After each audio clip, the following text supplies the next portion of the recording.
Bismillahirrahmanirrahim. Assalamualaikum warahmatullahi wabarakatuh. Innal hamdalillah nahmaduhu wa nasta'inuhu wa nastaghfiruh wa na'udzu billahi min syururi anfusina wa min sayyiati a'malina. May yahdihillahu fala mudilla lahu wa may yudlil fala hadiya lahu. Asyhadu an la ilaha illallah wahdahu la syarika lahu wa asyhadu anna Muhammadan abduhu wa rasuluhu al-mab'uts rahmatan lil alamin. Jamaah salat Isya yang insyaallah dirahmati dan dimuliakan oleh Allah Subhanahu wa taala. Salah satu ayat di dalam Al-Qur'an yang menjadi penekanan dalam kehalalan jual beli dan keharaman riba, ketika Allah Subhanahu wa taala berfirman, wa halallahu al-bai'a wa harrama riba, bahwa sebenarnya jual beli itu dihalalkan oleh Allah, tapi yang diharamkan adalah riba. Masalah riba ini memang ulama kita sepakat bahwa dampaknya sangat besar, utamanya dalam dosa. Jadi kalau riba ini ada 24 dosa besar yang tercatat dalam dosa riba. Jadi makanya kepada seluruh jamaah saya wasiatkan kita betul-betul harus hati-hati dalam semua transaksi, karena walaupun kita rajin melaksanakan sholat, kalau riba ini tetap jalan, maka itu akan menjadi hal yang sangat dimurkai oleh Allah Subhanahu wa taala. Dan tidak ada orang yang tenang hidupnya ketika dia bersentuhan dengan riba. Dan itu adalah awal kehancuran. Termasuk sebenarnya yang lumrah, artinya hal yang sudah banyak di kalangan masyarakat kita, padahal itu adalah riba. Itu gadai sawah dan gadai kebun. Ini termasuk riba. Sebenarnya dasar awal gadai itu adalah halal, bukan haram. Jadi gadai itu dibolehkan dalam agama, dasar awalnya. Bahkan Rasulullah itu menggadaikan baju besinya sebelum beliau wafat. Jadi Nabi meninggal itu sebenarnya dia meninggalkan gadai baju besi, karena dia mau beli gandum tapi uangnya tidak cukup, dan Nabi tidak mau meminta ke sahabat, sehingga dia mengambil baju besinya kemudian digadaikan ke orang Yahudi. Jadi sebenarnya gadai itu boleh, tidak dilarang. Cuma gadai ini ada aturannya, bahwa barang yang digadaikan itu tidak boleh berpenghasilan. Nah, itu yang menjadi aturan pokok. Karena kapan dia berpenghasilan, maka dia menjadi riba. Jadi sebenarnya sawah itu boleh digadaikan, kebun boleh digadaikan, mobil boleh digadaikan, semua barang berharga itu boleh digadaikan, tapi dengan satu syarat, barang itu tidak boleh berpenghasilan. Kalau kita misalnya gadaikan sawah, maka sawah itu tidak boleh dikelola, mesti dibiarkan saja, itu lahan kosong. Karena kapan dikelola kemudian ada hasilnya, dan hasilnya itu diambil, maka dia menjadi riba. Itu hukumnya. Makanya kalau bapak misalnya gadaikan sawah yang digadaikan itu tidak boleh dikelola, tidak boleh berpenghasilan. Kalau ada penghasilannya itu sudah jadi riba itu. Kecuali bisa dia tidak menjadi riba karena ketika penghasilan itu menjadi pembayaran dari gadai. Nah, itu tidak menjadi riba. Misalnya begini, ada sawah yang digadaikan dengan harga misalnya 40 juta. Kemudian kita kelola selama satu panen, kemudian naik hasil panennya bersih 20 juta. Nanti itu akan menjadi pembayaran. Jadi ketika 1 tahun kita kelola dan bersih kita dapatkan 40 juta, maka sawahnya orang itu kembali normal. Kita tidak lagi minta uang karena uang kita sudah dapat. Itu aturannya. Begitu di sini, Pak? Tidak. Nah, itu masalahnya. Makanya gadai itu boleh. Makanya emas yang dimasukkan ke pegadaian itu kan tidak dijual dan tidak dikelola. dan tidak disewakan. Makanya itu pegadaian yang seperti itu kan boleh, karena itu barang tersimpan. Pegadaian cuma menjamin keamanannya barang, tapi barang itu menjadi jaminan. Ketika kita tidak mampu bayar, maka barang ini nanti akan dijual sesuai kesepakatan yang ada. Kemudian nanti pegadaian akan mengambil uangnya yang telah dibayarkan, selisihnya dikembalikan kepada pemilik. Makanya itu dibolehkan. Kalau gadai sawah, kalau tidak dikelola sawah itu dikosongkan dan tidak ada penghasilan diambil, maka itu tidak masalah. Tapi ketika sawah itu dikelola dan berpenghasilan, maka penghasilannya itu akan menjadi riba, kecuali penghasilan itu membayar dari gadainya. Nah, bahkan kalau kita misalnya kerjakan cuma gadainya 10 juta, kemudian sawah itu dikelola selama 1 kali panen, kemudian naik hasilnya misalnya 30 juta, mestinya itu yang 20 juta kembalikan ke pemiliknya, baru suruh ambil juga sawahnya karena sudah selesai. Karena memang sebenarnya gadai itu adalah jual beli, menghalalkan jual beli yang diharamkan. Jadi ada itu jual beli yang haram. Jadi gadai itu menghalalkan jual beli yang haram. Mana jual beli yang haram? Ketika ada orang terdesak, misalnya punya utang terdesak, dia harus bayar. Kemudian dia punya barang berharga, sebenarnya dia tidak ingin jual, tapi karena terpaksa maka dia harus jual. Maka orang yang membeli barang seperti itu dengan bukan harganya, maka itu diharamkan. Biasa kan ada begitu Pak.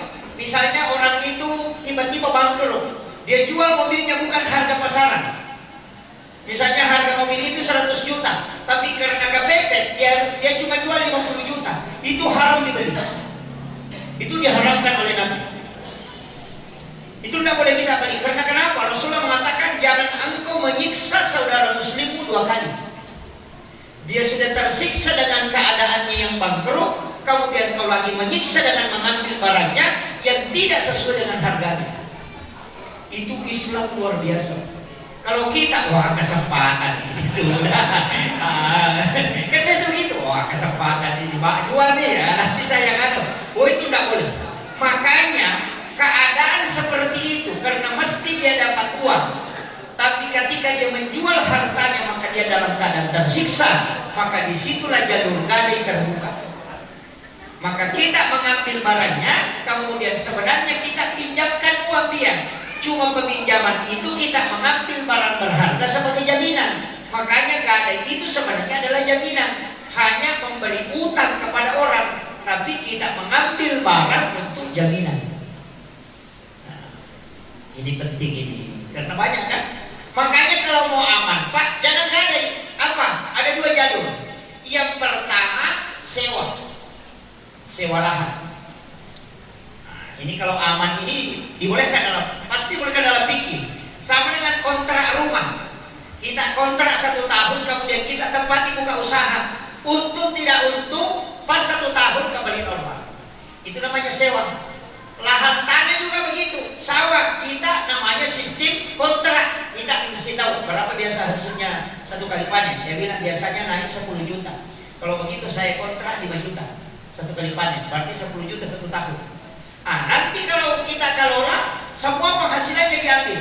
Kenapa? Karena itu adalah sewa lahan namanya. Itu dibolehkan. Tapi banyak orang tidak mau karena kadang gagal panen. Karena kalau gagal panen rugi kan? Dia bilang waduh jadi masalah karena tidak ada yang didapat. Karena mesti kalau 1 tahun kembali normal. Karena kenapa? Cuma disewa selama 1 tahun. Ada jalur kedua, tapi ini tidak masuk. Saya dapat di fikih kontemporer. Saya pernah buka dalam ada buku itu kompilasi buku fikih kontemporer. Itu kurang lebih 5.000 halaman. Saya cari di tentang kaidah gadai ini dan ternyata ada. Di situ ada semua mulai dari token apa semua ada kaidah-kaidah. Ternyata ada 1 jalur yang tidak masuk. Hanya di kayak saya lihat itu ada yang diperlakukan di Aceh, kemudian ada beberapa di bagian Jawa, Sumatera juga ada. Dia pakai jual beli berakad. Wah ini yang penting saya luruskan ini. Saya sudah cukup waktu ini. Jual beli berakad. Bukan gadai, juga bukan sewa. Bagaimana caranya? Kalau ada orang mau gadaikan sawahnya, kasih tahu, saya tidak gadai, saya tidak ambil kalau gadai, tapi begini saja, kau jual sawahmu sama saya, tapi jualnya punya akad. Jadi kasih tahu, saya beli sawahmu dengan harga misalnya 10 juta atau 50 juta selama 1 tahun. Nanti 1 tahun kemudian sawah ini kau beli kembali dengan harga yang sama. Dan saya tidak boleh jual sawah ini kecuali kepada kau kembali. Itu dibolehkan. Seluruh hasilnya silakan ambil. Karena itu sudah dibeli, tapi berakad hanya sampai 1 tahun. Kalau misalnya 5 tahun, 5 tahun, nanti sampai 5 tahun dia tidak bisa bayar, akadnya bisa diperbaharui. Tapi seluruh anak-anak dan ahli warisnya itu harus tanda tangan. Pakaikan materai supaya menjadi saksi bahwa tanah ini dibeli selama sekian tahun. Nanti akan dijual kembali kepada pemiliknya, tapi tidak boleh naik harganya, mesti dengan harga yang sama. Jadi semua penghasilannya silakan ambil. Itu bukan riba, karena kita membelinya cuma dia pembelian akad namanya. Nah, itu ada yang mengatakan jual beli mut'ah. Karena nikah mut'ah itu kan nikah kontrak kan. Nah, itu disebut jual beli mut'ah. Ini kalau di kompilasi kontemporer ya.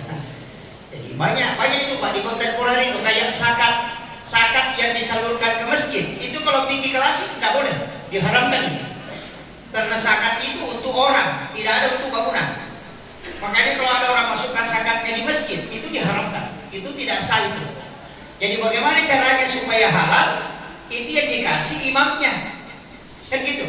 Orangnya kan, jadi bukan untuk pembangunan masjid. Tapi di fikih kontemporer itu dilihat ada alasannya bisa masjid bisa terima zakat. Apa? Ada 2. Yang pertama, WC-nya terbuka 24 jam, bisa dipakai untuk orang secara umum. Yang kedua, ada kajian atau pembelajaran agama di situ seperti TPA. Kalau itu ada yang jalan, majelisnya jalan, itu boleh menerima zakat karena untuk pengelolaan keagamaan. Itu. Jadi itu yang kalau fikih kontemporer. Makanya kalau kita buka kitab-kitab fikih klasik itu susah karena dia kadang agak terbatas untuk ini, walaupun kan kaku istilahnya, tapi sebenarnya itu yang paling selamat, gitu kan? Itu yang paling selamat. Fikih klasik itu yang paling selamat. Yang kontemporer ini kan sudah mulai banyak lain-lain modelnya, ya. Jadi ya saya wasiatkan, tapi tidak banyak digadai di sini ya. Tidak banyak yang biasa gadaikan sawah ya. Banyak. Oh, hati-hati Pak. Sawah kebun ya. Jadi kasih begitu saja kalau mau selamat. Bikinkan jual beli yang berakad itu tadi. Jadi kasih tahu, saya beli selama 5 tahun, saya beli selama 3 tahun. Nanti 3 tahun kemudian kau ambil kembali, saya jual kembali kepada kamu dengan harga yang sama. Jadi pokoknya mau 3 kali panen dalam 1 tahun, ambil semua, itu tidak menjadi riba. Kemudian ada juga biasa begini, ini juga di Bapak.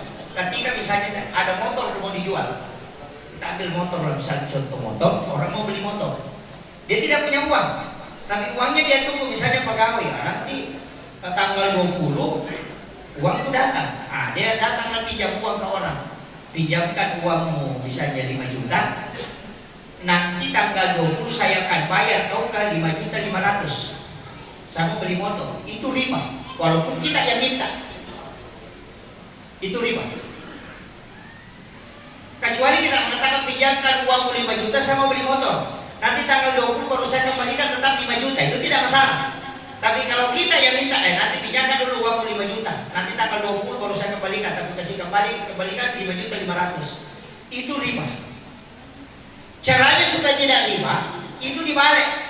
Bagaimana caranya dibalik? Kasih tahu orang itu ada motor mau dijual, kau beli itu motor 5 juta, belikan saya, nanti saya beli kembali ke kamu dengan harga 5.500.000, itu boleh.